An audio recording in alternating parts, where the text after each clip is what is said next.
Hey guys, welcome back. So in this video we are going to head up to Home Depot. They have a clearance going on right now. It's fall and it's the perfect time for me to take out some shrubs that came with our house when we bought it, and they have struggled the last 2 years. They have powdery mildew. We've tried a couple different things and they just really need to come out. So we're going to go see what we can find half price to fill in those empty spots and try to pick something that's more pet friendly. The shrubs that are there now are not dog safe. So I'm excited to get this done. It's going to be a long, arduous process, but it needs to get done. We might find some cool things on clearance though, in addition to those shrubs. So this is my second trip back to Home Depot for the clearance section, because I was here just the other day and I saw that they had these gorgeous Loropetalums that were this beautiful purple. They're evergreen here. They tolerate the temperature. They love acidic soil like I have in my backyard. So they were in the back of my mind, and that's the plant I chose for our new project we're working on here in the backyard. So I looked at all the plants to pick out the perfect specimens. I did end up getting 2 for our project and then 1 for a container that's a smaller variety.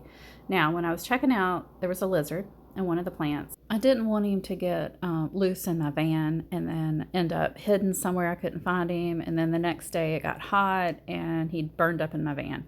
So we put him in a container and brought him home. All right, guys, we're back. So I got 3 of the Loropetalum. 2 of the same variety to replace the shrubs were taken out. 1 of the dwarf varieties for me to put in a container just for me to have and keep. But, you know, these will just become part of the landscape, the 2 I'm putting in the ground. Yeah, I'm still hardening off my potatoes in my trunk. That was the best place for me to do that. And then I got the last camellia. This is the last camellia that they had. And I'm so happy I went today and didn't put this off any longer, because I really needed that camellia. As soon as we got home, I did bring this little cute lizard to the back. I'm going to put it in the same area we're going to put the shrubs. And he will be able to go under my deck, which is attached to the house, and find a nice warm spot to overwinter. Now, the Home Depot people told me that these guys live there year-round. But now that they're clearing out all of their plants, and that was where they were hiding, they will then go take refuge behind the bags of mulch on the back wall.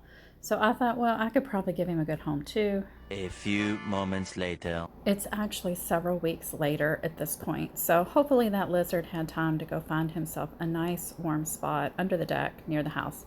Now, you can see everything's a mess. I've got tons of old mint. I've got my hydrangea looking a little rough. Here we go.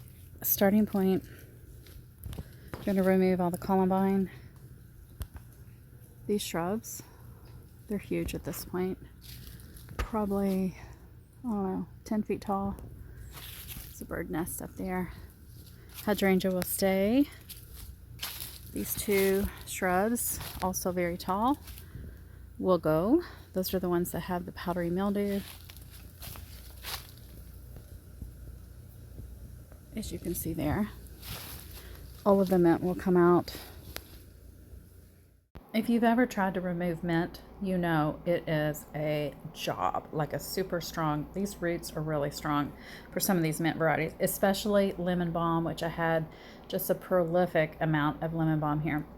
But I just started at the top, taking off those branches of those huge shrubs, and you can see anywhere a root or a branch touch the ground, roots will grow. This is a very invasive variety that I will never put in my landscape. I inherited those shrubs. Now,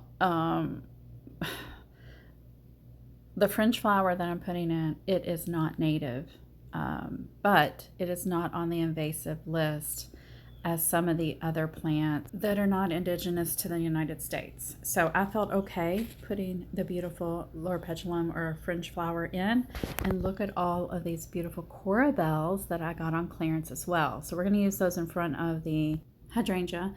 And coral bell or heuchera is native to my area, so that is nice. And I have some ferns that we're going to use. We're going to leave the carex in place, but we're going to divide it. Haven't divided this plant yet, so we're going to take a lot of chunks off of there and move those over to the far left of the bed so that we have a balance of color. It's a beautiful bright neon lime green, beautiful. So we're going to put those on that corner, leave the one over on the right, put in those corbels. I did divide that further into 3 chunks for that far right corner. So when it comes to planting, you got to measure. This plant will get 6 by 6. So I'm going to go dead center at 3 as far as the placement. When I did a drop off at the recycling center, I saw someone had left behind this huge sheet of cardboard. And that's exactly what we need for this project. It's super thick. This one that I got here, someone had ordered a couch and they had taken off most of the tape, the staples. So it was like a beautiful win for me. You can see Tonto loves to tear boxes apart. And so I'm letting him help because, like I said, it was thick. It was really hard to rip this cardboard. So a big chunk of this video got left behind because my husband actually helped me. He came out and got the rest of those big shrubs out, the roots. Now, when I went to dig the holes, there were still roots I had to dig up. Any part of that root that was left behind could produce a potential offshoot. And here I'm taking you through the steps. I did my cardboard sheeting after removing the mint, the weeds, the roots of those shrubs, and I really wanted it nice and thick so that nothing could grow up possibly. I'm sure I'll still have issues to keep an eye on.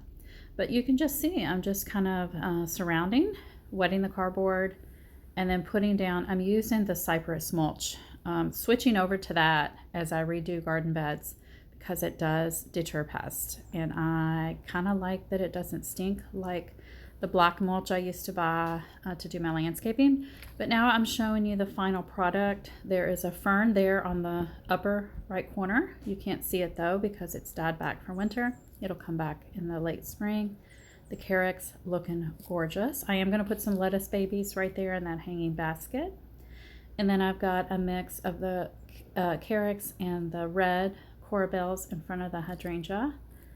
And over here on the far left, to the left of the hydrangea, it's just going to be the single fringe flower shrub, the Loropetalum. And then on the far right of that, kind of tucked slightly, is a fern. And then we've got our carex there on the corner.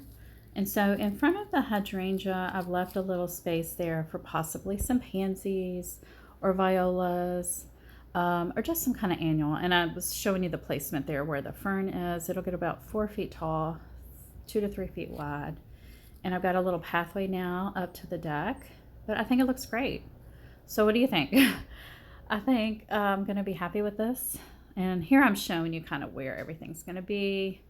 I'm really excited. I finally pushed myself to get that mint out, to get those horrible powdery mildew ridden shrubs out. I think it looks so much better. And now we got a whole yard full of other projects to get done. So I will see you in those videos. I hope you're having a great gardening week, and I will talk to you soon. Bye.